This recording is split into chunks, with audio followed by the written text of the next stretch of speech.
بسم اللہ الرحمن الرحیم۔ آج ہم بات کریں گے مقدونیہ کے سکندر کی۔ Don't forget to subscribe my channel. اس کے لیے آپ کو نیچے بیل والے آئیکن کو دبانا ہوگا، میرا چینل سبسکرائب ہو جائے گا اور آپ کو اچھی اچھی ویڈیوز دیکھنے کو ملیں گی۔ ایک ایسی دیو مالائی شخصیت ہے کہ جس کو دنیا سے گئے ہزاروں سال بیت گئے، لیکن آج بھی اس کے قصے، اس کی تاریخ جب بھی اس کے اوپر بات کی جاتی ہے تو یوں لگتا ہے کہ جیسے انسان اس کی شخصیت کے اثر میں اس حد تک چلا گیا کہ اسے اور دنیا میں کچھ نظر نہیں آیا۔ سکندر کی زندگی کو اگر دیکھا جائے اور اس کے کارناموں کو دیکھا جائے تو وہ اتنے بڑے ہیں، وہ اتنے ناقابل یقین ہیں، اتنے پر اثر ہیں کہ صدیوں کا جو وقت ہے اس کی دھول اس کے کارناموں کو مٹا نہیں سکی۔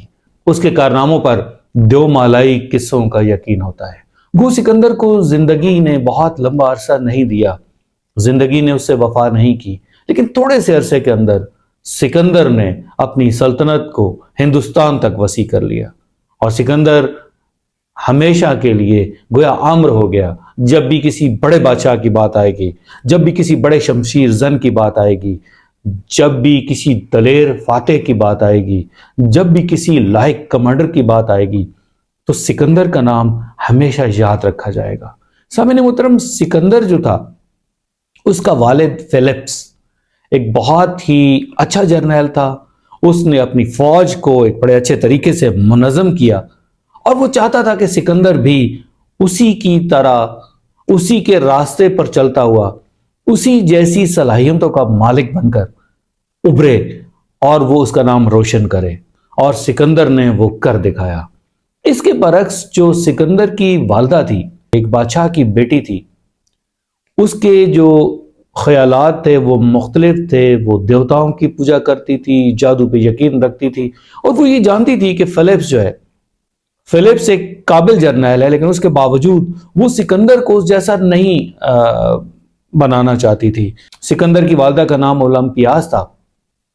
وہ جادو پر یقین رکھتی تھی، وہ بتوں کی پوجا کرتی تھی، دیوتاؤں پہ یقین رکھتی تھی۔ شاید اپنی ماں کی نصیحت کی وجہ سے ہی سکندر اپنے آپ کو دیوتاؤں کا اوتار سمجھتا تھا۔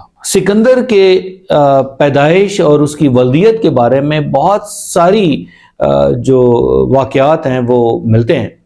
کچھ مورخین یہ کہتے ہیں کہ سکندر جو ہے وہ بادشاہ فلپس کا بیٹا ہی نہیں تھا، اور ہوا یوں کہ ایک دن فلپس شکار کے لیے گیا اور راستے میں اسے دیکھا ایک جوان سال عورت مری پڑی ہے اور اس کے پاس ایک خوبصورت سا بچہ ہے۔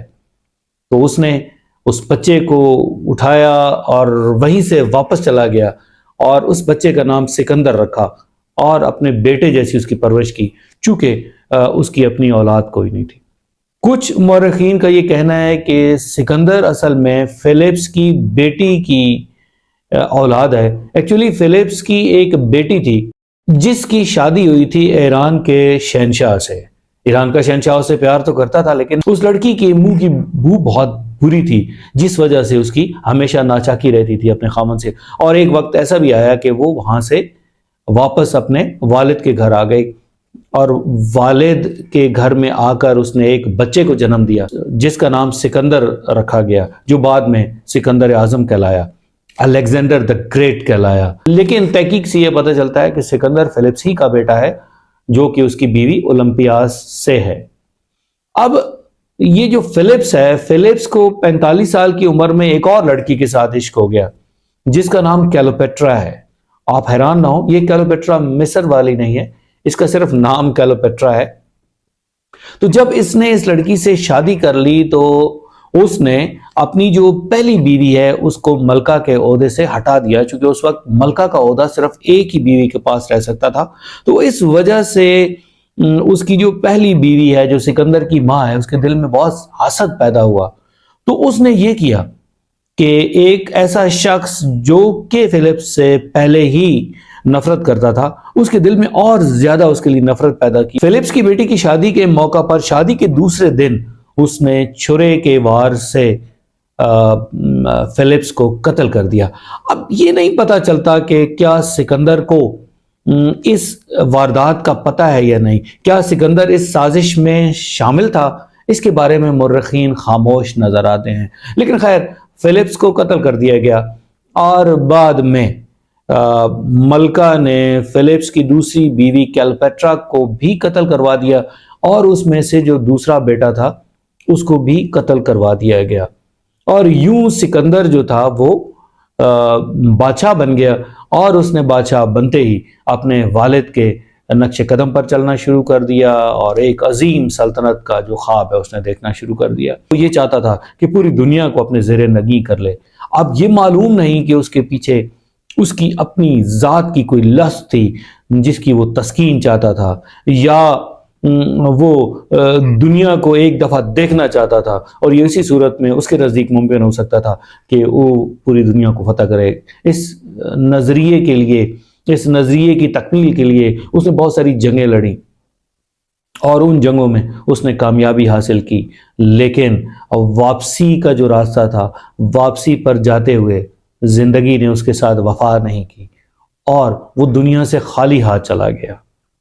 سامعین محترم، قرآن کے اندر بھی اگر آپ دیکھتے ہیں تو قرآن کے اندر ہمیں یہ واضح پیغام ملتا ہے کہ جتنے بھی بڑے لوگ تھے جو اپنے آپ کو بہت بڑا سمجھتے تھے، آخرکار وہ ختم ہو گئے، اور یہی سبق ہم نے ان کہانیوں سے لینا ہے۔ ایک طرف تو ہم نے ان بادشاہوں کی اچیومنٹس کو دیکھنا ہے، اور دوسری طرف جو اصل مقصد ہے ہمارا، وہ ہم نے اپنی زندگی کو ان کہانیوں سے ملنے والے سبق کے تحت اپنی زندگیوں کو ہم نے ڈھالنا ہے، تاکہ کہیں ہم بھی وہ غلطیاں نہ کر بیٹھیں جو پچھلوں نے کی، کہیں ہم بھی ہمیشہ زندہ رہنے کا خواب اپنے دل میں لیے اس دنیا سے رخصت نہ ہو جائیں، جیسے سکندر دنیا سے خالی ہاتھ لوٹ گیا تھا۔